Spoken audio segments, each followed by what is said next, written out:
দেৱকান্ত বৰা। মই আগৰ কোম্পানীত মই কাম কৰিছিলোঁ। আজি 3 মাহ ধৰি মোক পইচা পাতি দিয়া নাই।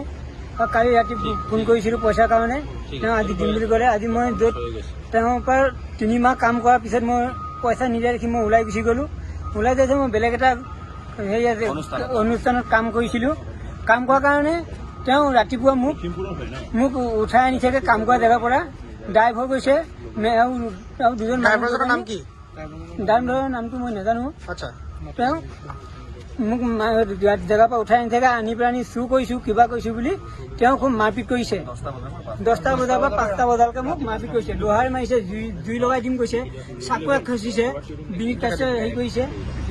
একদম আপুনি বেয়া নাপায় যদি চোলাটো খুলি দিয়ক, আমি দেখুৱাব বিচাৰোঁ। দেখিছে ইমান অত্যাচাৰ পেলাই দিছে, মাৰিছে, মাহটো মাৰিছে, মূৰত গুচি আহিছে, চবতে মাৰপিট কৰিছে। গ্ৰহণযোগ্য নহয় এইবোৰ। গতিকে এনেকে জানো এজন অসমীয়া মানুহক যদি আজি অসমত যদি অসমীয়া এজন ল'ৰাক যদি তেনেকুৱা বেলেগ বাহিৰৰ অনা অসমীয়া মানুহে অত্যাচাৰ কৰে, আমিতো কেতিয়াও সহ্য কৰিব নোৱাৰো। গতিকে সকলো আমি লাচিত থানাক দিছো। লাচিত থানাক আমি বহুত ভাল পাওঁ। লাচিত থানাত প্ৰতিটো আমি নিজক সমৰ্থন কৰোঁ, প্ৰতিটো কামক সমৰ্থন কৰোঁ। সেইকাৰণে আমি এই কেছটো গোটেইটো লাচিতক দিছো। তেখেতলোকে আমাক উচিত ন্যায় দিব বুলি আমি আশা কৰিছো। কাগজত চহী কৰাইছে, মাৰধৰ দিছে মোক। আৰু মোক তেখেতে ফোন কৰিছে, মই খানাপাৰাত আছিলো। মোক তেখেতে ফোন কৰি কেনে ফোনত কৈছে অলৰেডি মোক ৰেকৰ্ডিংটো নাই। তেখেতে কৈছে 4 লাখ টকা লৈ আহি ককায়েক লৈ যা। তেখেতে মোক ফোনত কৈছে 4 লাখ টকা। আৰু ঘৰতো ফোন কৰিছে, ফোন কৰি কেনে কয় যে 4 লাখ টকা কৈছে। বিনিত ডিষ্ট্ৰিবিউটৰৰ মালিকে কৈছে যে তই 4 লাখ টকা লৈ আহি ককায়েক লৈ যা।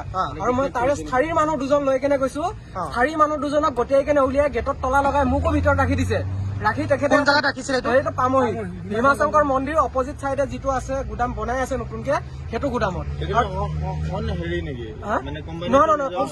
কনষ্ট্ৰাকচনৰ কাম চলি আছে, কিন্তু বাউণ্ডেৰী ৱালটো বহুত ডাঙৰ। তাৰ ভিতৰত থাকিলে আপুনি বাহিৰত একো শুনা নাপায়। মানে টিঙৰ গোটেই কেম্পাছটোতো বহুত ডাঙৰ। বস্তু হেৰাইছে বুলি কিবা কৰি এনেকে কৈছে, মোকো কৈছে গুদামৰ ভিতৰত সোমাইছো, বস্তু চুৰ কৰিছে, বস্তু চুৰ কৰাৰ কাৰণে মাৰিছো।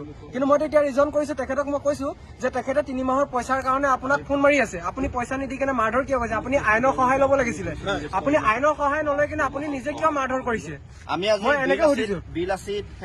অসম লাচিত সেনাৰ সহযোগত আহি পেলাই আমি এতিয়া গড়চুক থানাত আমি কেছটো অৱগত কৰিছো।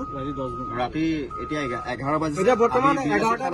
ইমানে চাপোৰ্ট পাইছো আমি ইমানে চাপোৰ্ট পাইছো। তেখেতলোকে আমাক পূৰ্ণ